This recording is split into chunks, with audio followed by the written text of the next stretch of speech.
If you and I know the way, why aren't we guiding people the way, the truth, and the way that they can have life and have it in abundance? To draw man back into ourselves, to draw them out of the hands of the enemy, to bring them back to your glory. Is there any other way?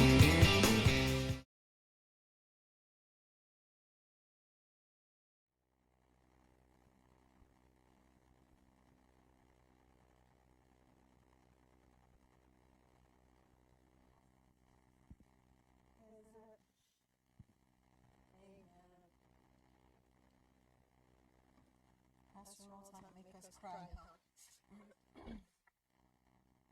Amen.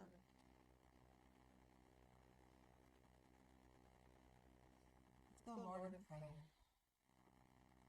Heavenly Father, in the name of Jesus, Lord, I just surrender myself to the Holy Spirit. I ask that I will decrease as you increase through me. I pray that the Holy Spirit will watch over every word that comes out of my mouth, Heavenly Father. Let it be your truth, Lord. I ask, Heavenly Father, that the Holy Spirit, Lord, will just divide this word in as many ways as needed, Lord, that each will receive that you have intended for them. As we all go through different storms in our lives, Heavenly Father, and different situations, Lord, but we know that your word, Heavenly Father, reaches the boundaries and changes our life, Lord. So we just thank you, Heavenly Father, for this evening, Lord. I thank you for the honor and privilege of bringing forth your word under the authority of my husband, who is a shepherd of this congregation, as he is under the authority of your Son, Jesus Christ. So I just surrender all to you, Heavenly Father. I ask that you protect the seeds that will be planted in the hearts and the minds of the people this evening, Heavenly Father, that the enemy will not snatch them away, but they will grow to full harvest, Lord. I ask you this in the precious name of your Son, Jesus Christ. Amen. Amen. Making sure time. Yep. So I want to start out with a scripture. Let's open up with Acts 12. If you have your Bible, go to Acts 12, please.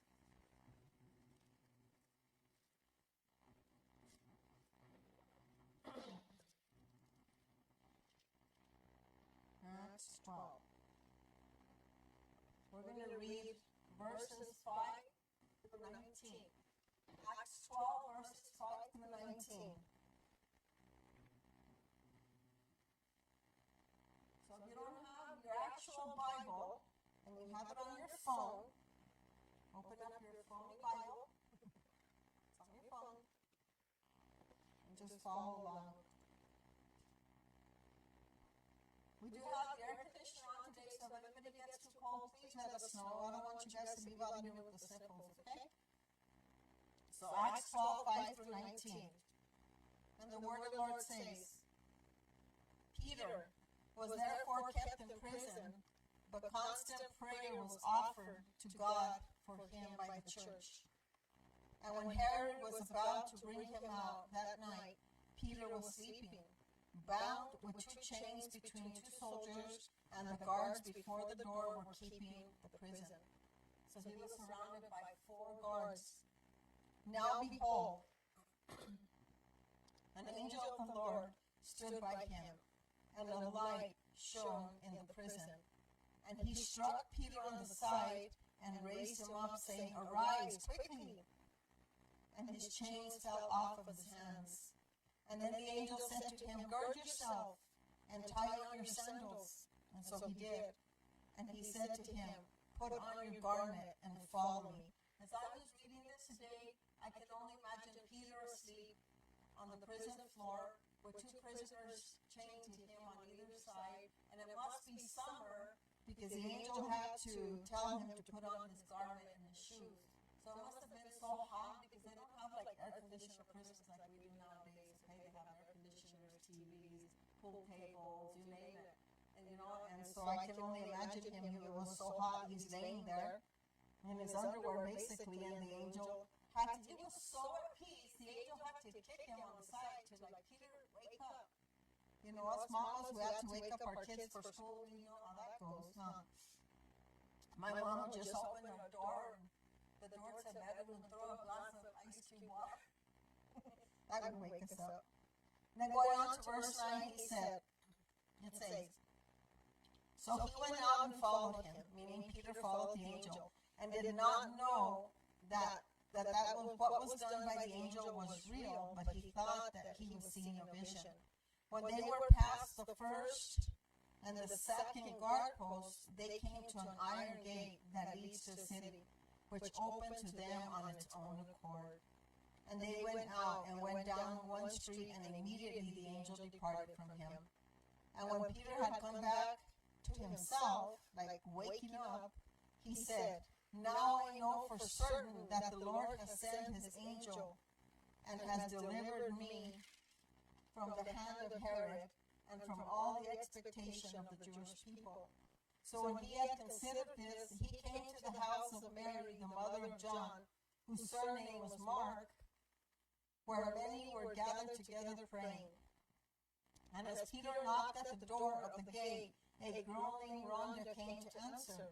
When she recognized Peter's voice, because of her gladness, she did not open the gate, but she ran in and announced that Peter stood before the gate. But they said to her, you are beside yourself. But yet she kept insisting that it was so. So they said, it is his angel. Now Peter continued knocking, and when they opened the door and they saw him, they were astonished.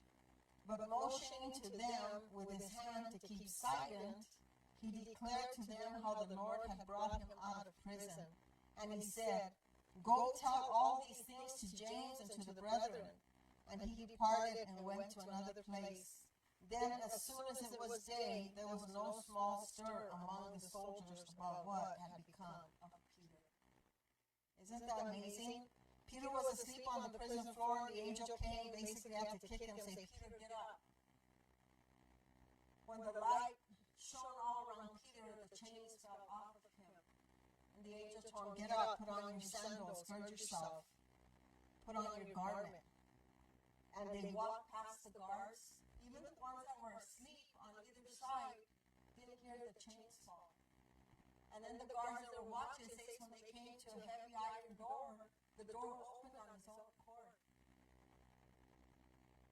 When we read these things, we have to really put ourselves in the place of Peter and understand that there is no small thing that can happen in our lives when the church comes together to pray.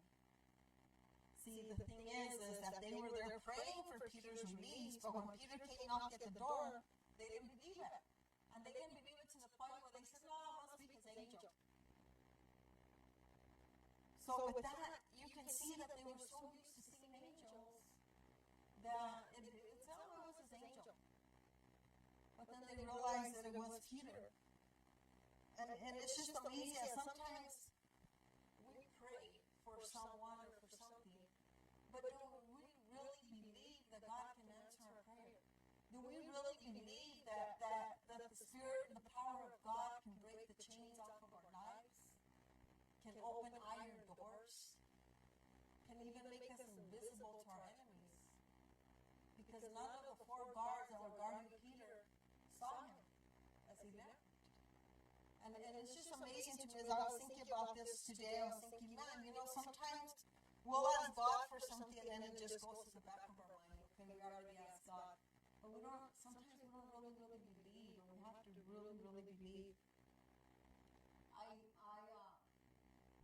titled this message, The Birdcage. And I want to tell you why. Because there's a story I heard a while back about a birdcage. And it's always stuck with me. This birdcage that you see here, I finally broke down and bought it because I'm always rescuing little birds. And then I'm having to look for a box to put them in. And I got to make holes in the box so the little birds can breathe. So I finally got a little birdcage. And so I found a bird in the backyard one day. I had put them a bin of water. Last summer, I put a bin of water in the backyard for the birds. I always feed them. I have bird feeders everywhere. And I always feed the birds. And I put them a bin of water because it was especially hot. And I thought that way they can drink water and refresh themselves. Well, I went out one morning to check and make sure the bird feeders were full and stuff, and there was a little bird just lying, floating on top of the little water bin, lifeless. And I thought, oh no, he drowned. Well, he was trying to drink water, he must have got so wet, he wasn't able to get out. And as I was going to go inside to get some gloves to go and scoop the dead little bird out of the water, I saw just a little tiny movement. And I wasn't sure if it was just the water moved or the bird moved. But I went and I grabbed the birdie, and I noticed that there was a little bit of life from, so I gave him CPR. And he started spitting water out of his mouth, but he came back to life, but he was like all disoriented and stuff. So I took him inside, and I stuck him in the little cage, and he was really weak and stuff, and it was a baby bird. My mother-in-law and I were about to go on vacation to Navajo Lake. So I had to take the little bird with me. He went with us on vacation. I have him on video. And oh my gosh, every hour he would start chirping because he was hungry. He was just a little baby. And so I had went and I got him, I bought a tub of worms. And so I had to chop up the worms and feed him worms. And then I bought some Gerber, the Gerber baby food in the chicken. And so I got a little syringe, and I was feeding the little bird Gerber baby food with a little syringe, just trying to get him to get his strength back. And it was funny because I had it covered with a blanket, and as soon as he would hear us wake up in the morning, he would start. And my mother-in-law would laugh and she would say, "Your baby's hungry." And then so I'd have to go to the bird cage, and I would open the little door and over here, and I would feed the little bird, and then I put him back, and he got strong. So he was with us on that little vacation we went, and then when we got home, I had him probably for about a week more, and he got strong. And so when he was strong enough to fly, I tested him in the house first, and he flew all across the office. So then I said, it's time. And it always breaks my heart to release them. I know I have to release them because it's no life for them to live in a cage. That's not what God created them for. And so I went outside and took him out of the little cage, and I gathered Pastor, my mother-in-law, and Jose. We're in the backyard by the cross in the backyard where I hang the bird feeders.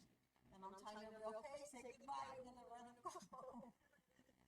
And when Jose got close to him to say goodbye, I think he scared the little bird, and the little bird just took off. But I know every day he was on there eating food and stuff, but birds bring me joy. I love animals. I can't see a stray dog on the street. I try to pack little dog food in my car. You know, I go to my sister's house, and she's got like 4 stray cats out there. And they know my car, and they run to my car every time they see me because they know I have water cat food in the back. And that's just me.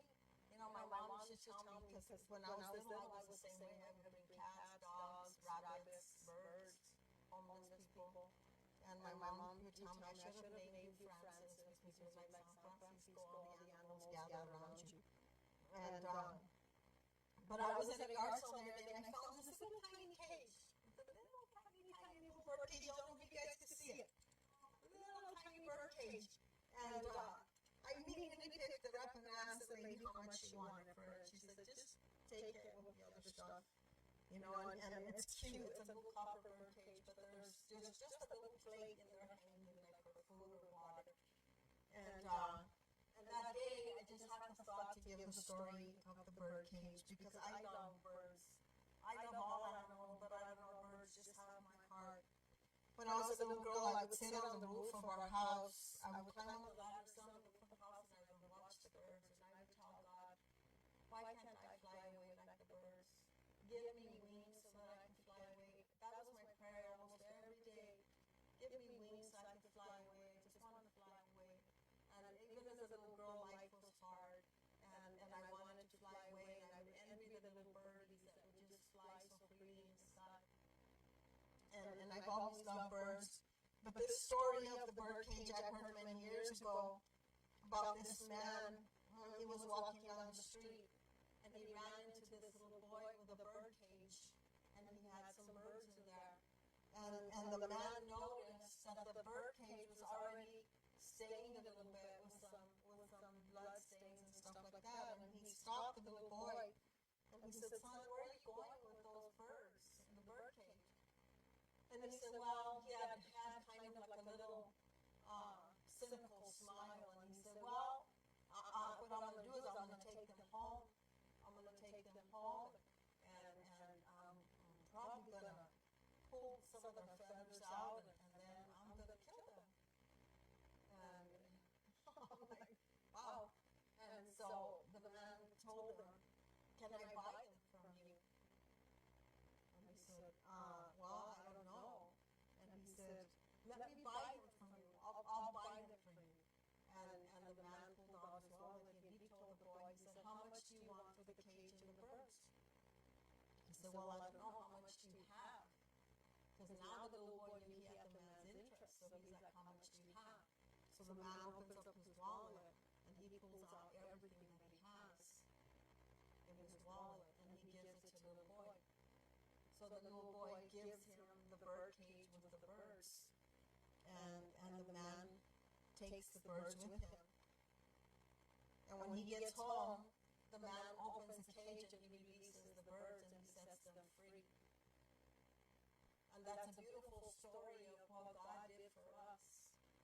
See, the enemy had us imprisoned in the prison of sin, of ignorance, if you will, of blindness, and different things that you can imagine in that prison that the enemy had us in, whether it be unforgiveness, or pride, or anger, or rebellion, or stubbornness. And so we were in prison, the enemy had us in prison.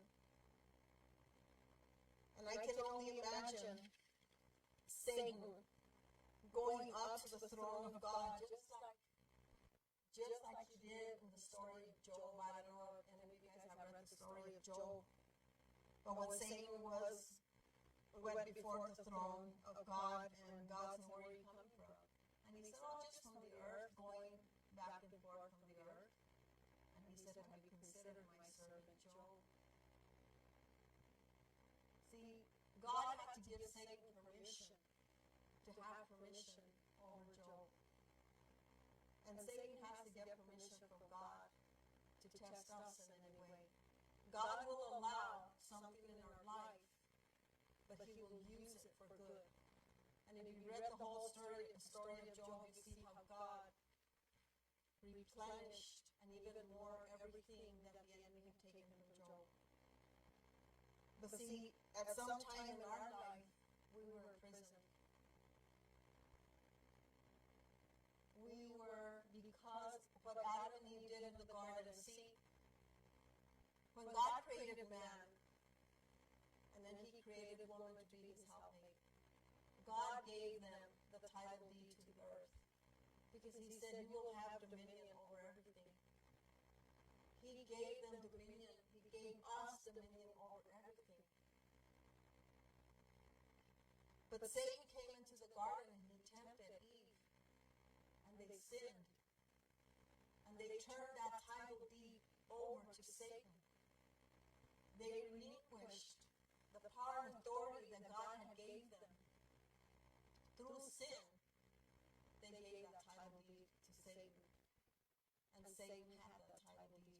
He had the title deed to us. He had the right to have us in prison because of sin.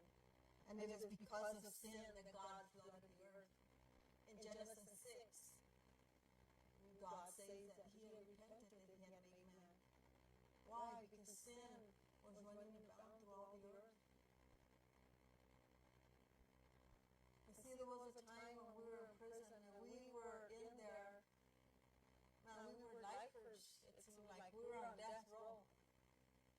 And can you imagine going to prison? Pastor and I have gone into prisons. And we've never gone into where they have someone on death row. But in Grants, I did go to maximum security for the women's prison. And a lot of women were in there for murder and a lot of horrible things. But I remember that first day that I went into the prison, into the women's maximum security. on the way out there, because there was 3 of us women going in the church van, and we had applied for this position.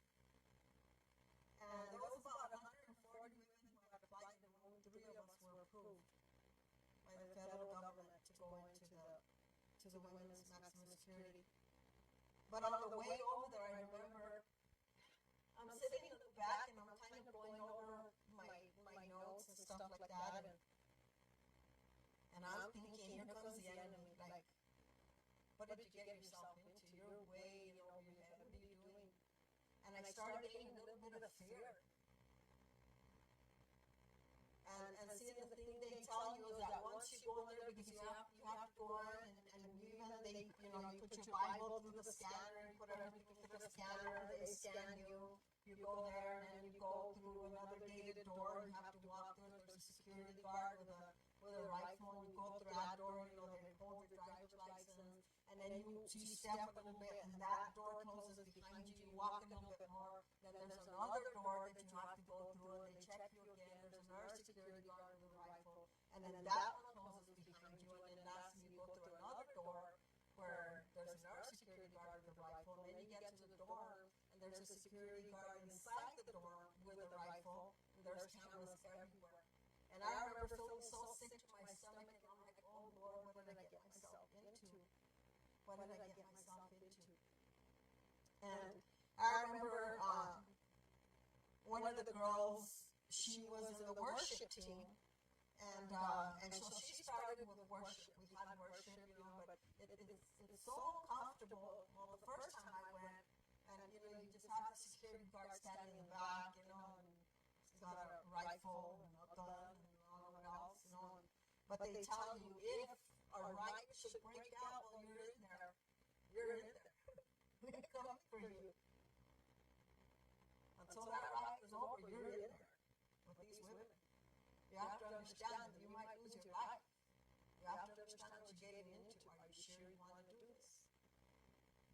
And it didn't hit me until I'm standing there, and I'm pondering on my message, and I'm like, oh Lord, I don't know if I chose the right message. Is this what you want me to do? And the girls are worshiping, and I'm just in prayer, and I'm like, Lord, help me do this. And there was about 23 women in there the first time I went.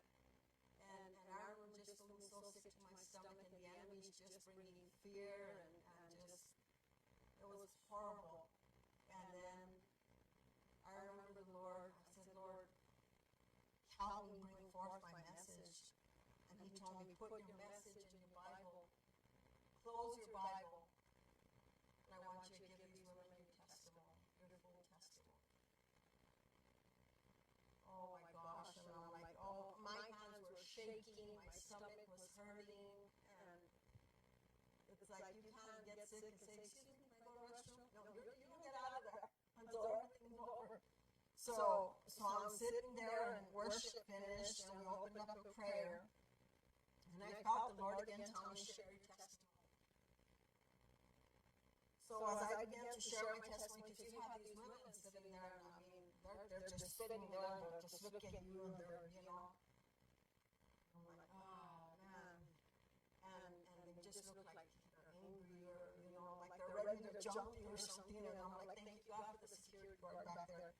And then they have cameras everywhere, and I said, I had a message for you ladies, but the Lord has asked me to share my personal testimony with you guys, and so that's what I'm going to do. And I shared my testimony. As I began sharing my testimony, halfway through my testimony, half of the women were weeping. A lot of them were sitting really relaxed on the chair. Some of them had their head down. And the Lord was just working on their hearts. And I remember when I did the altar call, 18 of the 23 women raised their hands to give their life to the Lord. And it's hard in there because you can't go and lay hands on them. You can't give them a hug to congratulate them. It's just like no touching, no, And you can't even take a pen in there because they're afraid that if a riot breaks out, they'll get that pen to stab you. You can't take gum because if you throw gum in the trash can, they're afraid they'll get the gum to put on the lock of the door so the door doesn't lock. And it's just a bunch of regulations they have. but 18 of the 23 women raised their hands to give their life to the Lord. And they were weeping like babies. And at that moment, that's when I remembered the scripture, that it is by the blood of the Lamb, the word of our testimony, that we will overcome Satan. Because our testimonies are powerful. And I remember from then on, every week I would look forward to going with these women. And there was one woman in particular had a really, really hard life. And she asked the guard one day, she said, "Can we just sit across the table from each other so she can pray for me?" And yes, but you can't touch, you can't anoint them with oil, nothing. And so I prayed for her. And she said, "Can you pray for me? Because I get out before you come back next week. And I'm kind of afraid to go back home because I have to go back to my family. So you got to give an account of where you're going. And I have to go back to my family. I got to stay with them, in order to meet the conditions of my parole and all this." And so I prayed for her and stuff. And the following week, I didn't go, or we didn't go. There was a snowstorm or something, I remember. So it was 2 weeks later when we went back. And I went back and I asked for her, and all the girls stood kind of silent. And I said, "What's going on?" They said, "You didn't hear. They found her OD'd. They found her dead. She OD'd on heroin. But see, she was going back to that same situation that she had came out of. And sometimes the Lord frees us from prison. We're in a literal prison of sin and addiction and pride and anger and unforgiveness. Unforgiveness is one of the greatest prisons that you can live in. Because the Lord said that if you do not forgive, my Father will not forgive you. That's a very, very serious mission, is unforgiveness. And so, I say all that to say this, that sometimes we get comfortable in our prison. We have a lot of family members or people who know us and say, "Oh my gosh, I'll never get it. They're not going to understand. They don't listen. We go through this revolving door with them. It's the same thing Pastor and I have gone through. We have counseled marriage couples. It's just the same thing every week. They just cannot seem to get out of that revolving door because they really don't want to if you think about it. Some people are comfortable in their cage, because the enemy has a really good way of coming and he just makes your cage comfortable. He puts you, shag carpeting and a comfy recliner and a 90-inch TV, and he makes us real comfortable in our prison. And sometimes we don't want to leave there because we're going to have to leave the job that we love when we're making, good money. Even though sometimes that job isn't good for us. I was in a situation where I was the general manager of 7 restaurants and a commissary. And I was making a lot of money. But one day I found something changed in the books. And as I began to go back, I noticed there was a lot of discrepancies in my work. Things were being changed. So I went to the owner and I brought it to his attention. And he said, "The only reason we're doing that is so that we don't pay so many taxes and this and that." And I'm like, "I don't like that. My name, my signature is on these papers that you guys have changed. I count every penny, every dollar, every bank deposit that I made has my signature. And I don't like the fact that you guys are changing books." And I remember I went home that night and I'm like, I don't like it. I'm not comfortable anymore. I was a single mom and I needed that job. But I remember I didn't sleep all that night. I just could not sleep, and I'm like, this isn't right. And I remember the next day, I got up early in the morning, I wrote my resignation letter, 2 weeks, and I went directly to the owner and I said, "This is my 2 weeks notice." And I explained the third why and everything, and he told me, "Are you sure? Are you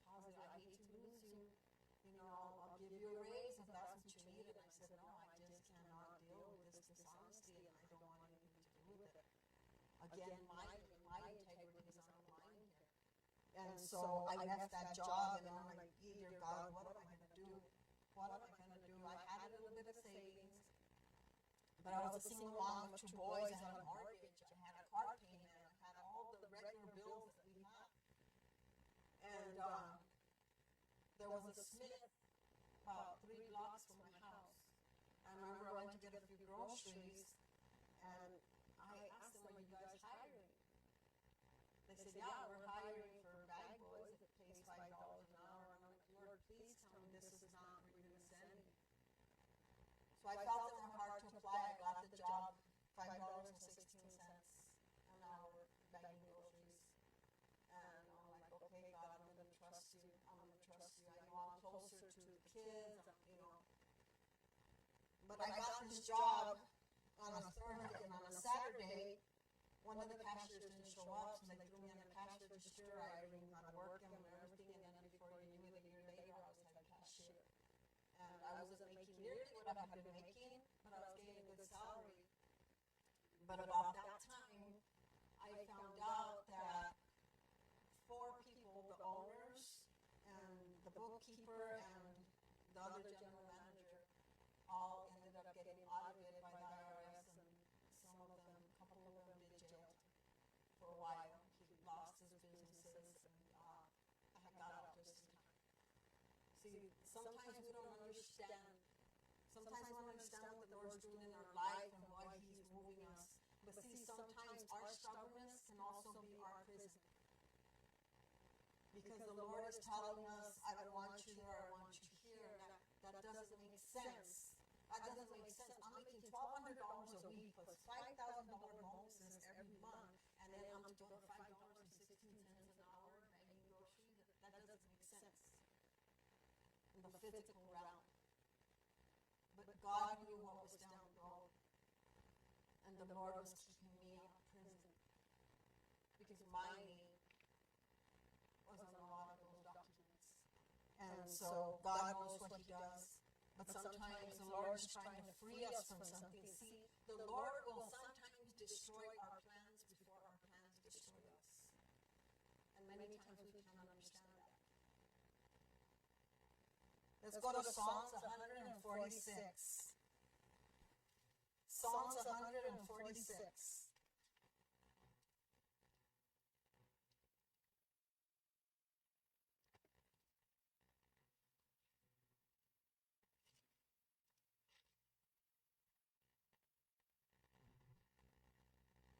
Psalms 146, verses 6 through 8. Verses 6 through 8.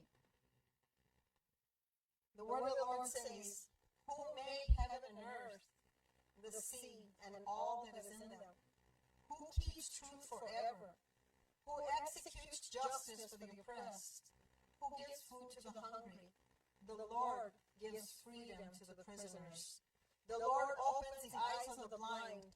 The Lord raises those who are bowed down. The Lord loves the righteous.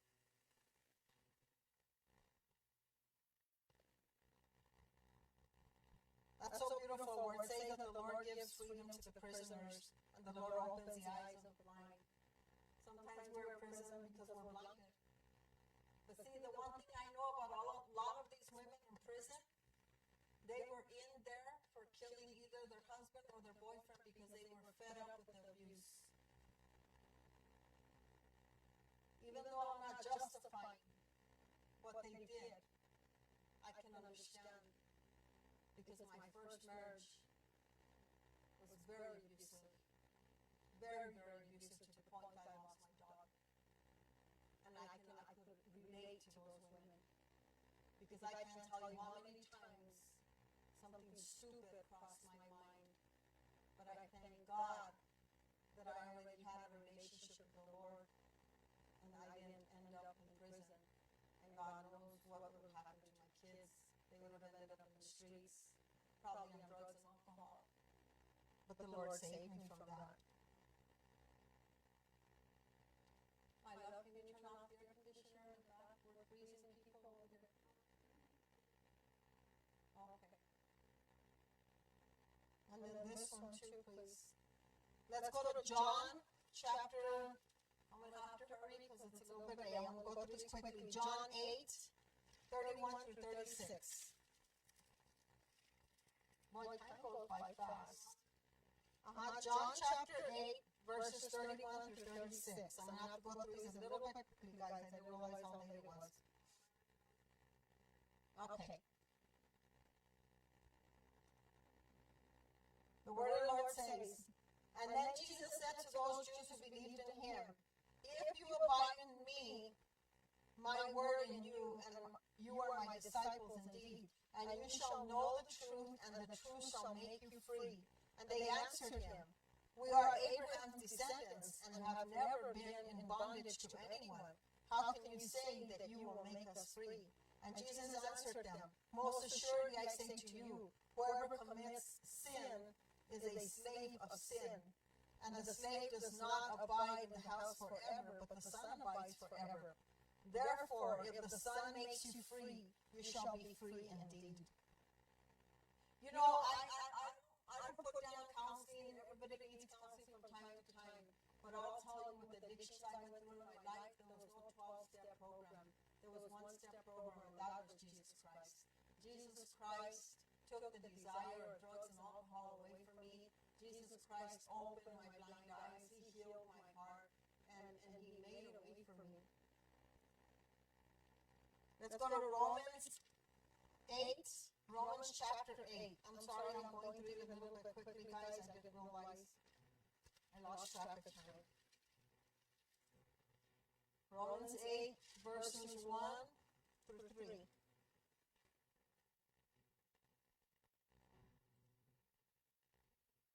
The word of the Lord says, there is therefore now no condemnation to those who are in Christ Jesus. I want to stop right there for a minute. A lot of people quote this scripture, but they misquote it.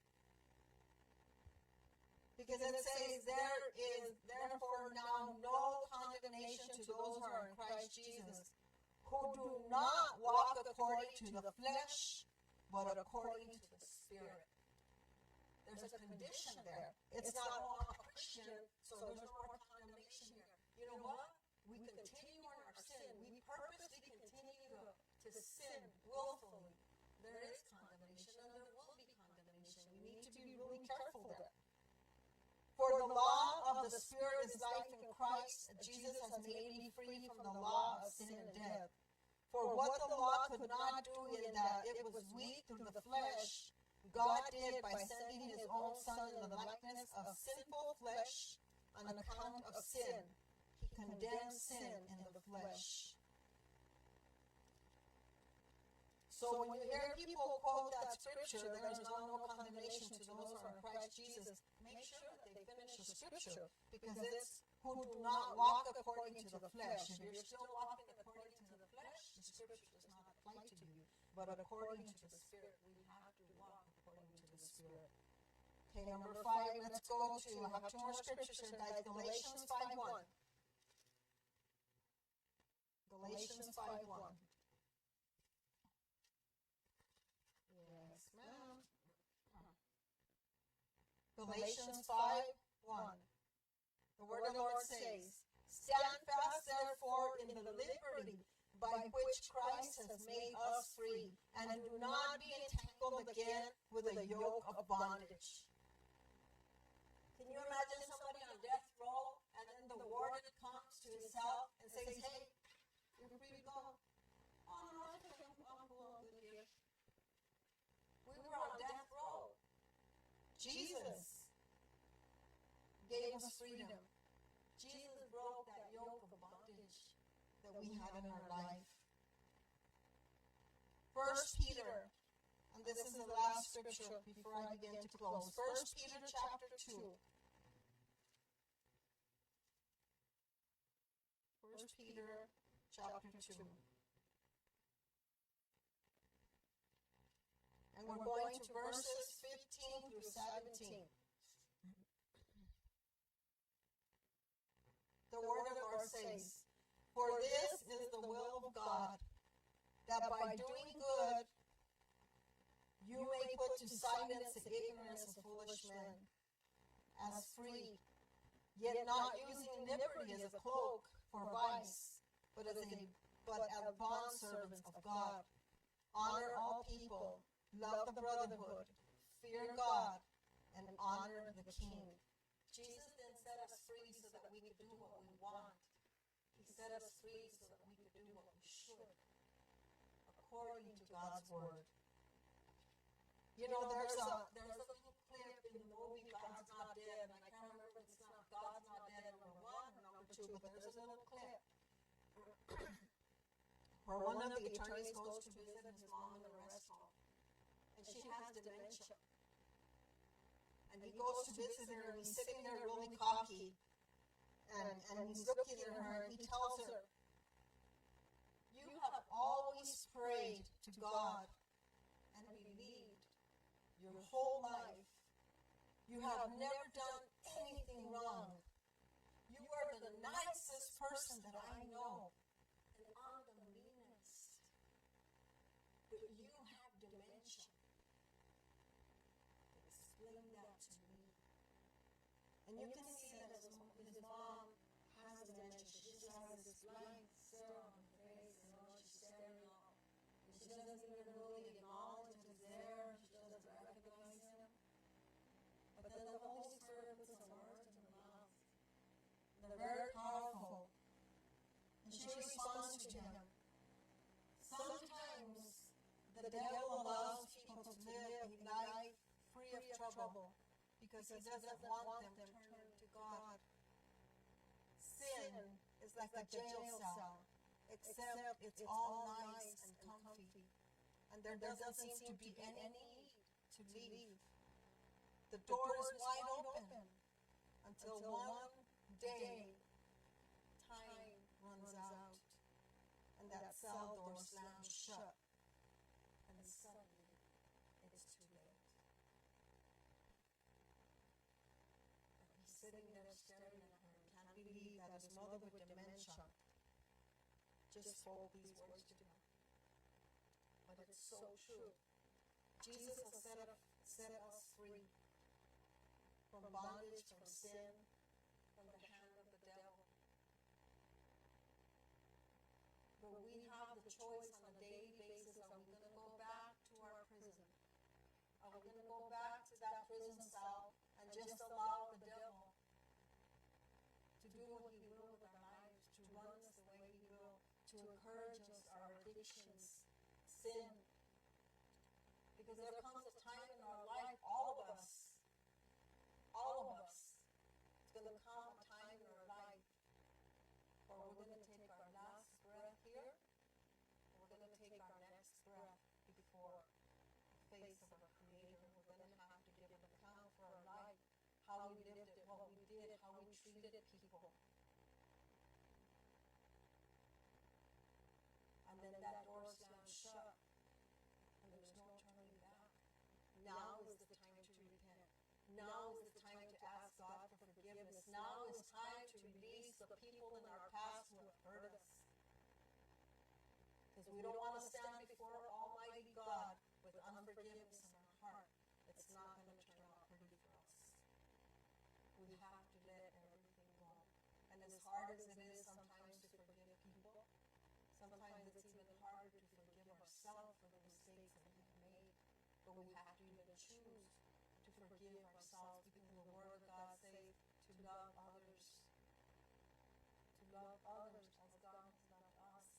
We are worthy of God's love through Jesus Christ. And we have to realize that we are worthy of God's love. It took me a long time to love myself and to understand the worth that I have in Jesus. I'm going to close with this. Pastor and I were in Juarez, and a couple of pastors invited us to eat lunch, and they serve you a generous amount, and I couldn't eat it, and I went to the inn and I asked for a to-go box. On the way into the restaurant, I saw a homeless man asleep on the sidewalk, and I thought, I'm going to give him this box of food. But when we went out, he was gone. He wasn't there anymore. Just his bottle of water was there. And I looked around and we didn't see him, so we went took the food with me. And then the pastor told me, let's go and change some dollars for pesos.